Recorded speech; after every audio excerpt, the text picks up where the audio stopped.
आज नए मंत्रियों की पोर्टफोलियो का ऐलान संभव है, तो नए मंत्रियों के विभागों का आज होगा बंटवारा। अपने अपने मंत्रालय का कामकाज संभालेंगे मंत्री। बीजेपी के मंत्रियों को मिल सकते हैं महत्वपूर्ण मंत्रालय।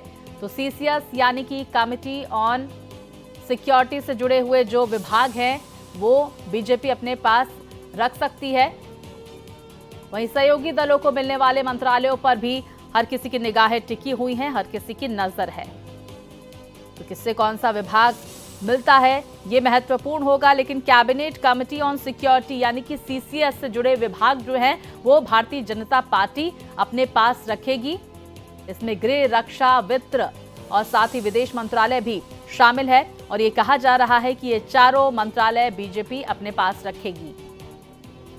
तो सीसीएस अपने पास रखेगी भारतीय जनता पार्टी। ऐसे में किसे कौन से मंत्रालय दिए जाते हैं इस पर भी हर किसी की निगाहें टिकी हुई हैं। विस्तार से जानकारी के साथ मेरे सहयोगी मोहित हमारे साथ जुड़ गए हैं। मोहित, देखिए नई सरकार का शपथ ग्रहण कल हो गया है और आज पहली कैबिनेट मीटिंग होने वाली है शाम 5 बजे, लेकिन ये कहा जा रहा है कि कैबिनेट मीटिंग से पहले पोर्टफोलियो का ऐलान किया जाएगा और किसे कौन सा विभाग दिया जाता है ये देखना महत्वपूर्ण होगा। लेकिन सीसीएस जो है वो बीजेपी अपने पास रखने वाली है और ये भी हम समझने की कोशिश करेंगे मोहित, क्योंकि कल हमने शपथ ग्रहण समारोह देखा।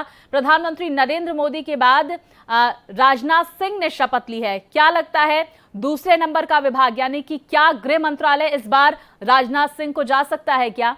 किस तरह की चर्चा? देखिए स्वाति, मैं आपको बताना चाहूंगा कि कल मंत्रिपरिषद के जितने भी तमाम मंत्री हैं, टोटल 71 मंत्रियों ने प्रधानमंत्री के साथ शपथ ली। उसमें 30 कैबिनेट मंत्री, 5 स्वतंत्र प्रभार, 36 एमओएस मंत्रियों ने शपथ ली। अब बात यह है कि इधर शपथ होती है, दूसरी तरफ एक्शन में सरकार आ जाती है। आज शाम को ही कैबिनेट की पहली मीटिंग है और जैसा कि आपने कैबिनेट कमेटी और सिक्योरिटी की बात की है, सीसीएस की बात की है, उसमें ये पहले ही बीजेपी साफ कर चुकी है कि जैसे वित्त है, वित्त के अलावा आप डिफेंस है और डिफेंस के अलावा होम मिनिस्ट्री है, ये ऐसे मंत्रालय हैं जिसको बीजेपी अपने पास रखेगी। सबसे बड़ी बात है कि 11 जो मंत्री हैं वो सहयोगी दलों को, सहयोगी कोटों में गए हैं, सहयोगी दलों के नेताओं को दिए गए हैं, 7 महिलाएं हैं, तो इनका भी इनकम्बेंशन हम देखने को पा सकते हैं, उनको अच्छा रिप्रेजेंटेशन मिल सकता है। और सबसे बड़ी बात ये है कि पिछले 2 टर्म में हमने देखा कि जो उनका पोर्टफोलियो था वो 2 से 3 घंटे के अंदर आ जाता था, लेकिन इस बार पोर्टफोलियो में थोड़ा सा समस्या,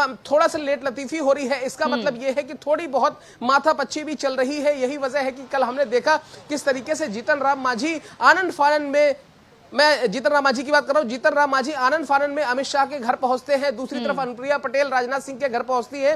तो ये कहीं ना कहीं ये अंदाजा और ये अंदेशा लगना शुरू हो गया था कि जो मंत्रालय बंटने हैं, मंत्रालयों की जो कवायद है उसको लेकर थोड़ी सी रस्साकसी चल रही है। हल्की सी सहयोगी दलों की तरफ से नाराजगी भी देखने को मिली। हालांकि ये सब कुछ अंदर खाने चला, सब कुछ दब गया। कल शपथ सब कुछ अच्छे तरीके से हो गई, लेकिन आज बीजेपी ने कह दिया कि जो टॉप 4 है, जो ऊपर के करीब है, वो कम से कम बीजेपी के पास ही रहेगी और बाकी की चीजें सहयोगी दलों को दी जाएंगी, उनका पूरा सम्मान रखा जाएगा। और यही वजह है, और महज सहयोगी दल ही नहीं जो उनके अच्छा मोहित, अंदर खाने में क्या खबरें चल रही है? हर किसी की निगाहें इस बात पर टिकी हुई है जिस बात का आप जिक्र कर रहे हैं कि किससे कौन सा पोर्टफोलियो मिल सकता है, क्योंकि सीसीएस यानी कि कैबिनेट कमेटी ऑन सिक्योरिटी जो विभाग है, चाहे गृह हो गया, रक्षा हो गया, वित्त हो गया और विदेश मंत्रालय, ये यहाँ पर बीजेपी अपने पास रखेगी। और किससे कौन सा विभाग मिल सकता है? क्योंकि हमने देखा, देखिए नई कैबिनेट में जेपी नड्डा ने भी शपथ ली, शिवराज सिंह चौहान ने भी 5वें नंबर पर शपथ ली, साथ ही साथ मनोहर लाल ने भी शपथ ली और भी तमाम बड़े नेता, चिराग पासवान। कौन सा विभाग किसे दिया जा सकता है? क्योंकि मंत्रियों की संख्या बहुत ज्यादा है, मुझे लगता है मोहित यही वजह है कि समय थोड़ा ज्यादा लग रहा है। लेकिन क्या शाम 5 बजे से पहले यह ऐलान हो जाएगा? किस तरह की जानकारी इसको लेकर? देखिए सूत्र ये कह रहे हैं कि कैबिनेट मीटिंग के आसपास ही इन सभी पोर्टफोलियो का ऐलान हो जाएगा। और स्वाति, एक बड़ी बात है कि 71 मंत्री हैं, यानी कि 10 का कोटा है मैक्सिमम। अभी भी सरकार 81 मंत्री बना सकती है जो मौजूदा संख्या बल के हिसाब से। तो पार्लियामेंट की संख्या बल को हिसाब से देखते हुए 81 मंत्री बनाए जा सकते हैं। 10 का कोटा है, यानी कि जो बाद में भी लोग आएंगे उनको भी कहीं ना कहीं एडजस्ट किया जा सकता है, जो रूठे हैं उनको बनाया जा सकता है। बीजेपी हमेशा से 10-12 का, पिछली बार भी हमने देखा कि 10-12 का कोटा हमेशा बचा के रिजर्व में रखा गया है कि एक्सटेंशन में दे सकते हैं। अब जिसका जिक्र आपने किया कि जैसे रामदास अठावले हैं, उन्होंने साफ तौर पर कहा कि उनका मन हमेशा से सोशल जस्टिस में लगता है, समाज कल्याण के कामों में लगता है। ये मैं आपको ऑफ रिकॉर्ड कई सारी चीजें हुई तो उनका मन है कि वो समाज कल्याण संभाले। इसी तरीके से चिराग पासवान, रामविलास पासवान के बेटे हैं, वो हमेशा से उनके खाद्य मंत्रालय बहुत अच्छे से रामविलास पासवान ने संभाला, हैंडल किया, या रेल मंत्रालय बहुत अच्छे से संभाला। तो ठीक उसी तरीके से उसी पदचिन्हों पर चलते हुए चिराग पासवान भी ये मन रखे हुए हैं कि उनको खाद या फिर रेल दिया जाए। अब ये बीजेपी के ऊपर है कि किस सहयोगी पार्टी को वो क्या देगी। देखिए इस समय सबसे बड़े जो महत्वपूर्ण मंत्रालय है उसमें शिक्षा मंत्रालय है, शिक्षा मंत्रालय के अलावा उसमें कृषि मंत्रालय है। कृषि मंत्रालय इसलिए इंपॉर्टेंट है, बीजेपी ऐसे व्यक्ति को कृषि मंत्रालय सौंपना चाहती है कि पिछले दिनों हमने देखा किस तरीके से किसानों के आंदोलन पिछले मोदी 2.0 के दौरान देखने को मिले, जिससे कहीं ना कहीं थोड़ा सा छवि पर डेंट भी लगा। तो इसलिए कृषि मंत्रालय सोच समझ के दिया जाएगा। इसी की तरीके से जो एम्प्लॉयमेंट जो रोजगार से संबंधित मिनिस्ट्री है उसको भी आप ये समझिए कि सोच समझ के दिया जाएगा। बिल्कुल मोहित, देखिए सोच समझकर विभागों का बंटवारा होगा, क्योंकि हर विभाग बेहद महत्वपूर्ण है और खासकर तब